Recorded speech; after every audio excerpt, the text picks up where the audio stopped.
Le 10 novembre 2025, au Maroc, les conseillers principaux du roi Mohamed VI ont rencontré les dirigeants des partis représentés dans les deux chambres du Parlement marocain au cabinet royal à Rabat.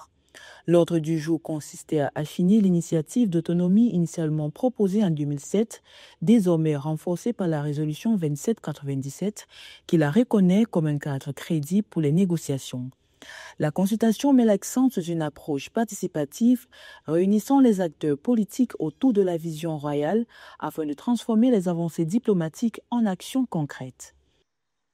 Après le succès diplomatique obtenu par le Maroc dans le dossier du Sahara occidental, il était temps que le Maroc saute sur l'occasion pour concrétiser ce qui a été obtenu avec l'aide du président Donald Trump, qui a été suivi par la France. Donc, sur le plan international, le Maroc démontre que le dossier de l'autonomie du Sahara occidental est une solution qui l'arrange. C'est une solution qui renforce la puissance du Maroc, la superficie du Maroc, la puissance du Maroc sur le plan international et régional.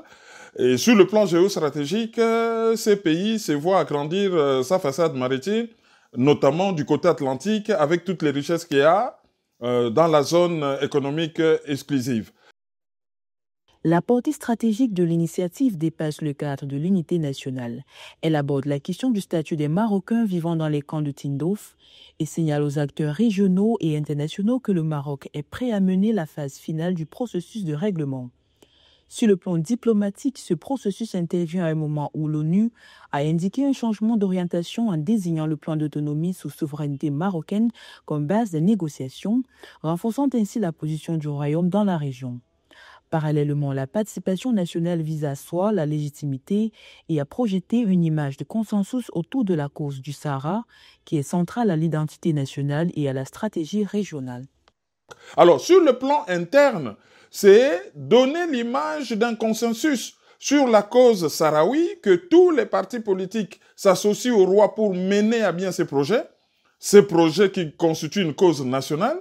Mais cela sera aussi à l'avantage des Sahraouis qui vont avoir une région autonome, mais qui connaîtra enfin le développement économique, parce que il faudrait choisir entre le développement économique et les camps, continuer à rester dans les camps.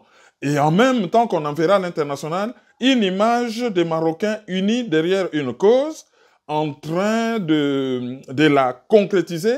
La consultation nationale représente une étape décisive dans la traduction des succès diplomatiques du Maroc en politique intérieure et en leadership régional.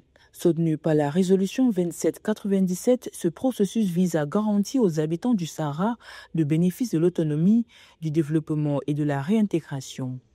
En réponse à l'invitation du roi, les dirigeants des partis politiques ont affirmé leur engagement à soumettre leurs propositions à Sa Majesté le roi dans les plus brefs délais.